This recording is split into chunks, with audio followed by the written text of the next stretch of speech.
संभाजी केशव चौगले यांच्या गावकुसाची कहाणी या पुस्तकाचं अभिवाचन. आजचा भाग 16व्या शतकाकडे वाटचाल. 12 महिन्यांनी गावाचं बारसं झालं. देवाची ओळख झाली. कुंभार समाजाचा उत्साह वाढला. सलग 5-10 वर्षे उन्हाळे हंगाम चांगला झाला. मातीची भांडी पंचक्रोशीत म्हणता म्हणता कोल्हापूरपर्यंत प्रसिद्ध झाली. खणखणीत, कठीण, देखण्या लाल भडक भांड्यांचा खप वाढला. कामं वाढली तसा व्याप वाढला आणि सर्वांनी एकमतानं ठरवलं की आपण इथं कायमचं राहायला यायचं. कासार इथल्या पहिल्या पावसाला तोंड देण्याचा त्यांचा आत्मविश्वास वाढला. पावसाळ्याची तयारी करण्यात आली. झोपड्या शाकारल्या. जनावरांच्या गोट्यात मुरुम टाकला. चोपणी झाली.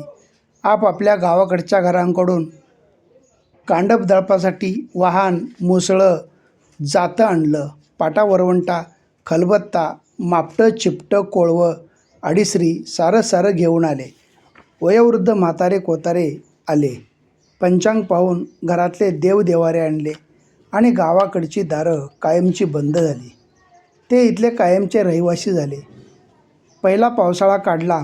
मुसळधार पाऊस, वारा, महापूर या नैसर्गिक संकटांपासून या झोपड्यांनी माणसांनी तग धरला. पुराचा कोणताही धोका नाही हे त्यांनी ओळखलं आणि त्यांना पूर्ण सुरक्षित वाटू लागलं.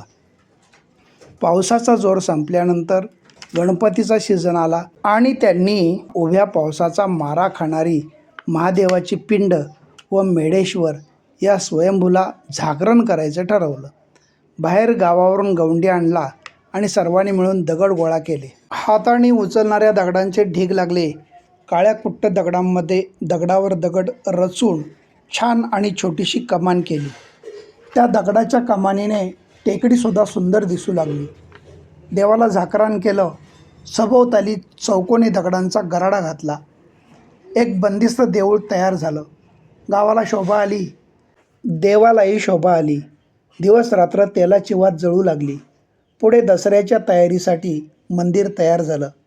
प्रत्येक रविवारी देवाला अभिषेक होऊ लागला. महाआरती होऊ लागली.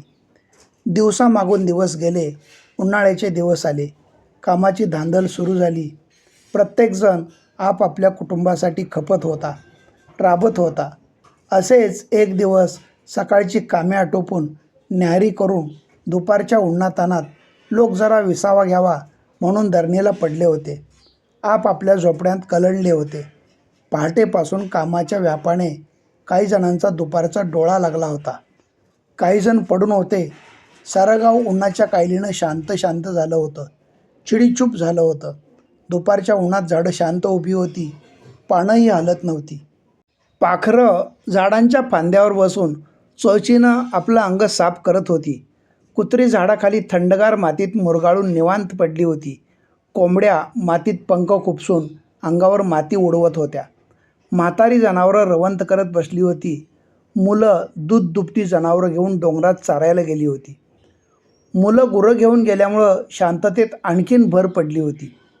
दुपारच्या शांततेचा भंग काही अंशी होत होता. तो म्हणजे आईच्या आठवणींनी. अधूनमधून गोठ्यातल्या वासरांचं हंबरण्या, पण ते तात्पुरतं असायचं. बाकी सारं शांत. काही वेळ असाच गेला. दुपारी पश्चिमेच्या डोंगराकडून माणसांचा गोंगाट, कालवा अस्पष्ट ऐकू येत होता. पण तिकडं कुणाचं फारसं लक्ष नव्हतं, कारण प्रत्येकजण ऊन खाली होईपर्यंत घटकावर विसाव्याचा भुकेला होता. हळूहळू गोंगाट स्पष्टच ऐकू येऊ लागला तशी माणसं कूस बदलू लागली. नंतर आरोळ्या, हाका, हुक्या स्पष्टच ऐकायला येऊ लागल्या. मग मात्र एक जण उठून गल्लीत येऊ लागला. मुलांची भांडाभांडी झाली असेल असे काहींना वाटू लागले. शंका कुशंका निघू लागल्या. तसे 8-10 जण हातात काटे घेऊन डोंगराच्या दिशेने वेगे चालले. जसा आवाज कानावर जास्त येऊ लागला तसा पावलांचा वेग वाढला. धापा टाकत ते 8-10 जण पठारावर पोहोचले तर समोर वेगळंच चित्र दिसत होतं. दूरवरून वाघजाईच्या डोंगराकडून काही शिकारी डुकरांचा कळप हुसकावत इकडे येत होते. एका डुकराची शिकार झाली होती आणि बाकीच्यांच्या मागं ते शिकारी आणि मुलं लागली होती. डुक्कर एका मोठ्या करवंदीच्या जाळीत लपून बसलं होतं. करवंदीच्या जाळीशिवाय तिथं बारीक सारीक झुडपं होती. आपल्या गाववाल्यांनी आणि मुलांनी सभोवती गोल कडं केलं आणि ते 5-6 जण शिकारी त्या जाळीच्या रोखानं भाले घेऊन धावले. धापा टाकत ते डुक्कर त्यांच्या अंगावर धावून येत होतं. सर्वांनीच त्याच्या अंगावर भाले रोखले आणि त्या डुकराची शिकार झाली. मुलं आनंदानं उड्या मारू लागली. जाळीतून त्याला बाहेर ओढून काढलं आणि त्या जखमी डुकरावर काठ्यांचा वर्षाव केला. त्या शिकाऱ्यांनी एक डुक्कर आपल्याला घेतलं आणि दुसरं डुक्कर गाववाल्यांना दिलं. काठ्यांना बांधून त्यांनी ते गावाकडं आणलं. मुलं जनावर घेऊन पुढे आणि ते वडीलधारे शिकार घेऊन मागून आले. कुंभार बांधव शिकारीचं ते धूड घेऊन गावात आले आणि आपापल्या मुलांची फुशारकी सांगू लागले. दिवस मावळतीला चालला होता. गल्लीत आणलेलं डुक्कर पाहायला बायका माणसं जमली होती. सर्वांनी मिळून ते नीट केलं आणि वाटे घातले. घरटी एक एक वाटा देण्यात आला. दिवस बुडाला होता आणि सर्वांच्या चुलीवर मटण रटरटत शिजत होतं. खारकांड खाण्याअगोदर एक जण पळत टेकडीवर गेला आणि वात लावून माघारी आला. वर्षे भराभर सरत होती. दुःखाचे आवंडे गिळत महाराष्ट्र जगत होता. शके 1218ची कार्तिकी शुद्ध एकादशी 8 ऑक्टोबर 1296. पंढरपुरात दिंड्या पताकांची दाटी झाली होती. चंद्रभागेचे वाळवंट वारकऱ्यांनी फुलले होते. सर्व वारकरी संप्रदाय जमा झाला होता. आळंदीची ती 4 भावंडं त्यात होती. ज्ञानेश्वरांनी पांडुरंगाचे दर्शन घेतले. तेच त्यांचे अखेरचे दर्शन. ज्ञानेश्वरांनी म्हटले, देवा, मी आता समाधी घेणार. आज्ञा द्यावी, मला आशीर्वाद द्यावा. आणि ज्ञानेश्वर 25 ऑक्टोबर 1296 रोजी आळंदी येथे समाधीस्थ झाले. महाराष्ट्राचे मातृप्रेम हरवले. महाराष्ट्राचा कंठ दाटला. भक्ती संप्रदायाचे उद्गाते आणि महाराष्ट्राचे सर्वश्रेष्ठ संत कवी ज्ञानेश्वर महाराज हे याच यादव काळात उदयास आले होते. काळाच्या ओघाची उलथापालथ होऊ लागली. पारतंत्र्याचं विष पचवत महाराष्ट्र जगत होता. यादवांचं राज्य बुडाल्यापासून कितीतरी आले आणि गेले. अल्लाउद्दीन खिलजी गेला आणि जाफर आला 1347ला.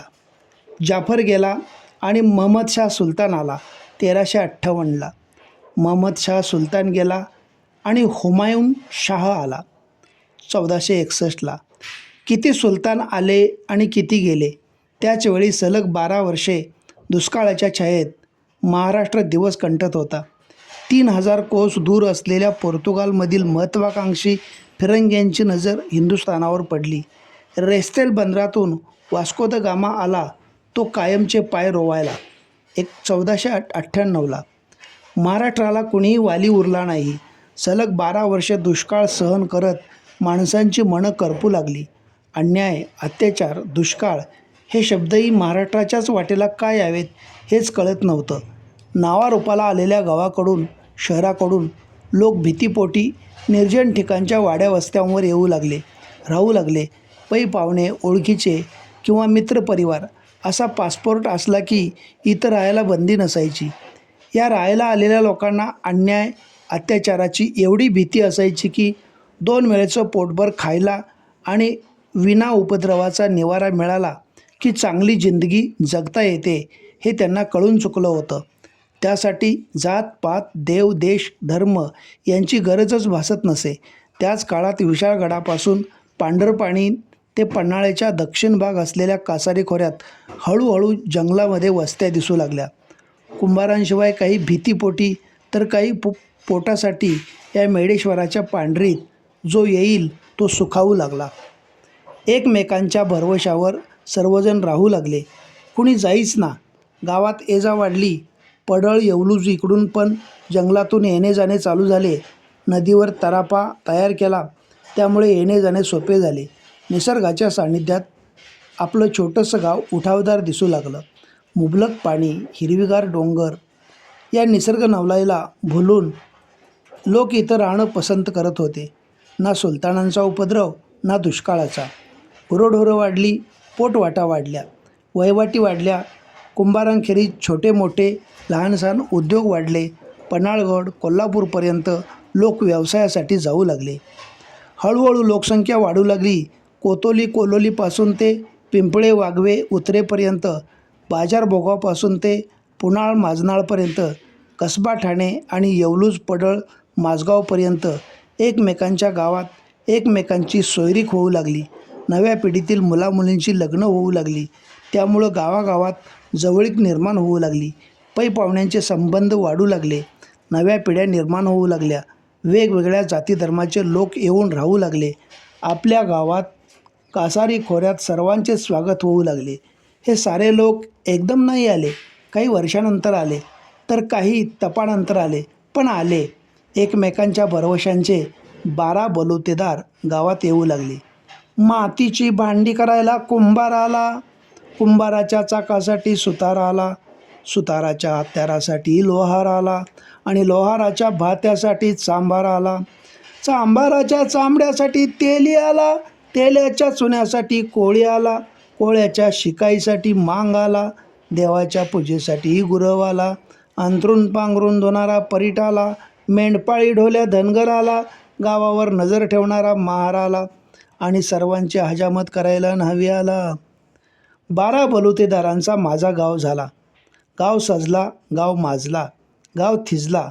स्वयंभू मैडेश्वरापायी आला, आला पाटील आला, चौगला आला, दिंडे आला, मगदूम आला, पवार आला, चव्हाण आला, जाधव आला, माने आला, कदम आला, विचारे आला, जामदार आला, जंगम आला, शिंदे आला, चोपडे आला, जगताप आला, भोमकर आला, वडाम आला, गुजर आला, सावंत आला, खडके आला, रणदिवे आला, खोत आला, भोपळे आला, खाटीक आला. अहो एवढंच काय, ब्राह्मण आला, मुसलमानसुद्धा आला आणि माझा गाव 16व्या-17व्या शतकाच्या आसपास भरून गेला.